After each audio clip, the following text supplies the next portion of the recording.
माननीय गुरुजनवर आणि माझ्या बालमित्रांनो, मिल्किका विठ्ठल पाटील इयत्ता 7वी अ ची विद्यार्थिनी आपल्यासमोर विषय मांडत आहे. माझे आवडते मराठी साहित्यिक पु ल देशपांडे. हसणं ही सर्वात सुंदर कला आहे. हसणं ही सर्वात सुंदर कला आहे आणि इतरांना हसवणं ही सर्वात मोठी सेवा आहे. ज्या साहित्यिकांनी संपूर्ण महाराष्ट्राला हसवलं, ज्या साहित्यिकांनी संपूर्ण महाराष्ट्राला हसवलं, विचार करायला लावला आणि जगण्याकडे सकारात्मकतेने पाहायला शिकवलं, त्या व्यक्तिमत्वाचं नाव म्हणजे पु ल देशपांडे.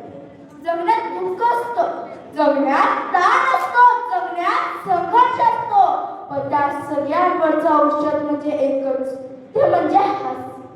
ज्या साहित्यिकांनी शब्दाला विनोदाची धार, मराठी माणसाला मनमुराद हसवण्याची सवय लावली, त्या व्यक्तिमत्वाचं, त्या शब्द सम्राटाचं आणि त्या अष्टपैलू व्यक्तिमत्वाचं नाव म्हणजे पु ल देशपांडे.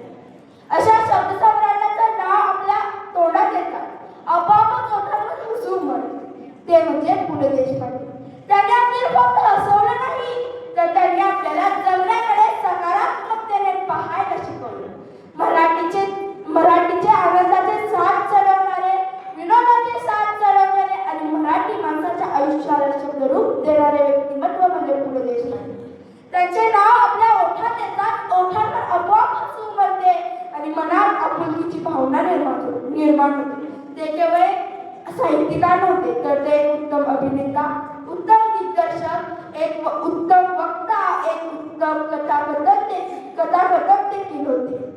त्यांच्या लेखणीत जादू होती. त्यांनी लिहिलेली बटाट्याची चाळ, असावी व्यक्ती आणि वर्णी यांमधून समाजाचे जीवन जिवंत केले आहे. त्यांच्या लेखणीत जादू होती. त्यांच्या व्यक्तिरेखा जर आपण पाहिल्या तर जणू त्या आपल्या ओळखीच्याच घडतात. त्यांचे पूर्ण नाव पुरुषोत्तम लक्ष्मण देशपांडे. त्यांचा जन्म 8 नोव्हेंबर 1919 मध्ये झाला. ते एक मनमिळावू स्वभावाचे होते. त्यांचा स्वभाव अतिशय माणुसकीने भरलेला होता. त्यांनी त्यांच्या लेखणीतून समाजावर प्रेम केले, मराठी भाषेची संस्कृती जपली. एकदा एका आळशी माणसाबद्दलचा जोक सांगताना ते म्हणतात,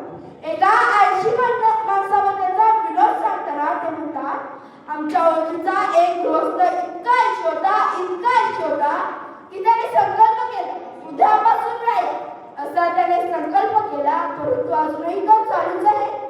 मित्रांनो, हसा